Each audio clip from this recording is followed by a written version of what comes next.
Hello everyone, my name is Crystal and welcome to another Crystalized Witchery video.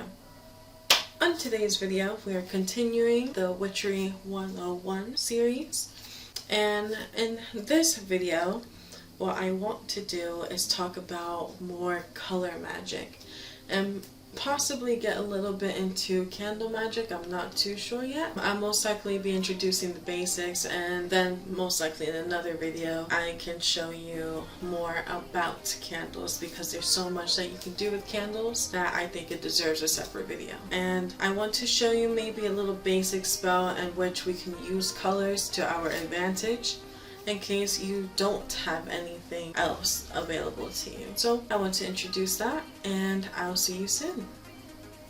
Hello again everyone. Here you can see I have a few candles, some matches, a piece of paper, and I have a Sharpie. What are we going to do with these? We're going to be creating a spell. Before I do that though, I want to show you what each individual candle can mean for you. So as we begin, what I want to do is show you each candle individually. Like for example, here goes a red one. Now with this red candle, it can mean love usually. So it depends, obviously. I'm just giving you my standpoint of how I view each of the color systems, but you can choose your own. You can do whatever you'd like with it. I'm just going to share mine. The red ones are usually for love. The orange ones are usually for desire spells, which other people call wishing spells. And with that, it basically means that anything you desire, anything you wish for, you can get with an orange candle.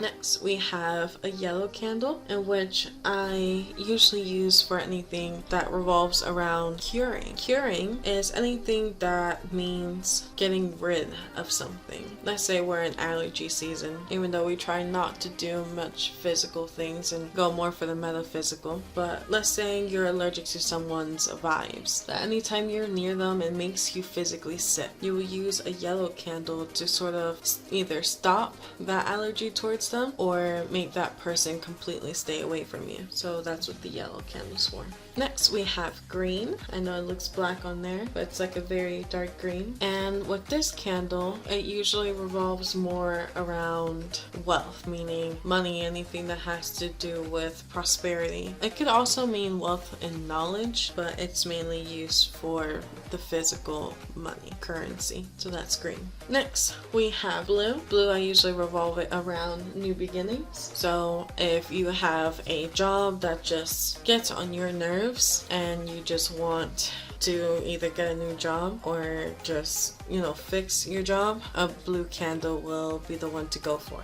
Next we have purple. Purple is for luck spells. So again, the prosperity idea, but more luck, maybe even in the sense of gambling. And it could also be if you need a bit of luck within your job, your relationship, your family. Maybe you have a job interview that you would like to do well in, and the purple candle is the best way to go for that. Next we have pink. Pink is more for passion, and for all of those that are not adults, I will advise you to cover your ears. And the passion candle is mainly for sex magic. It's for making sure that when you are making love to your partner, things are either more intentional or more passionate. It depends on what you ask for. So remember, intent is always key in magic. That was the pink candle.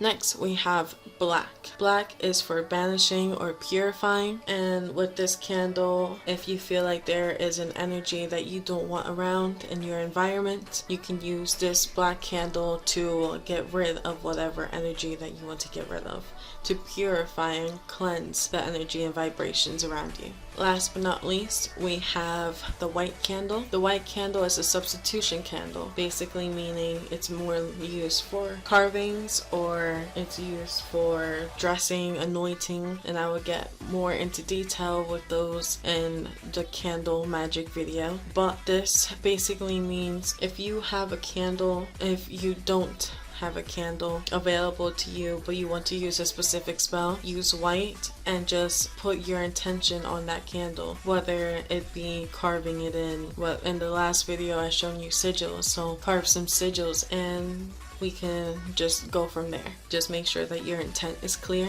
and then you light the candle. Next, what we'll be doing as an example is a new beginning spell. That's why I have a blue Sharpie, because colors don't only have to be with candles. It could be with crayons, anything you're using to write with, even maybe sachets. If you have like a pouch or something that you're putting everything in, or even a bottle or a box, like all your little spells, anything that you want to do, just decorate the box or whatever you're putting it in. I want to say that my job isn't doing well.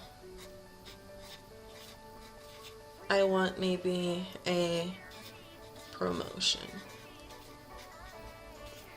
I'm trying to stick to the last example I used in the last video so that everything can sort of correlate and that you get to understand it better. And as my videos continue, I'll most likely use other examples. So within my job, I want a promotion because the position that I'm in, I'm not too happy with and I'm not getting paid enough. So a promotion I feel will do me fantastically. So with that, we then get this little piece of paper and we fold it.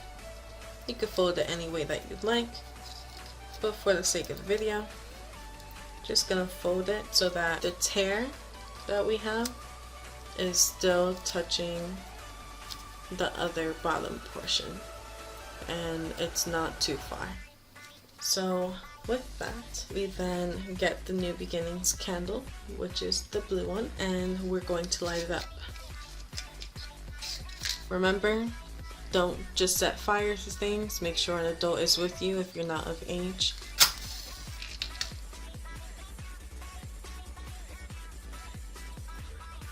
Now we have a nice little flame. And what we're going to do is right where that meeting is, we're going to drip some candle wax to seal off our spell.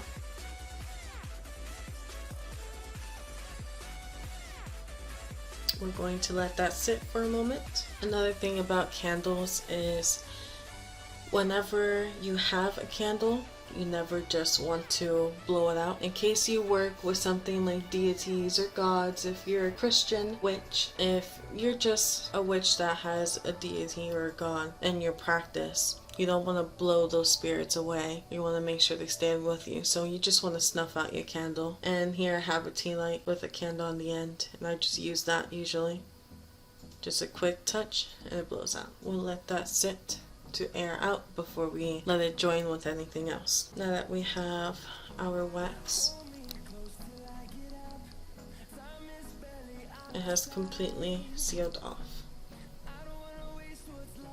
Now with this little piece of paper, you can put it in a box or a jar if you want to save it, or just keep it in a safe spot that you know it'll be, maybe on top of your dresser or anything like that. And when you finally get your promotion or anything and what might be that you were asking for, you can dispose of it safely. Now when it comes to spells and disposing them, you can either throw it away on garbage day, or you can, like if it's a piece of paper, you can tear it apart and then throw it away. Some people live near bridges, and to make their spell come faster, they usually rip it up and let it blow in the wind. Wind can carry it wherever it needs to go and let destiny take it. It depends what you believe in. Here goes a few examples. So that has been color magic, and I hope you enjoyed this little tutorial within it. If you have any questions, please comment below, and I will see you very shortly.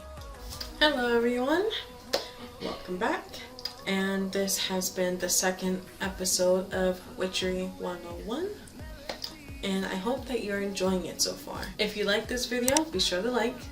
If you have any questions, comment below. And if you like the content, be sure to subscribe. This video, obviously, we discussed a bit of color magic. We also discussed some candle magic, but like I said before, I'll create a separate video because there's a lot to candle magic that you can learn and I think you would appreciate. This has been another Crystalized Witchery video. I hope you enjoyed it, and I'll see you all in the next video. May your gems continue to sparkle.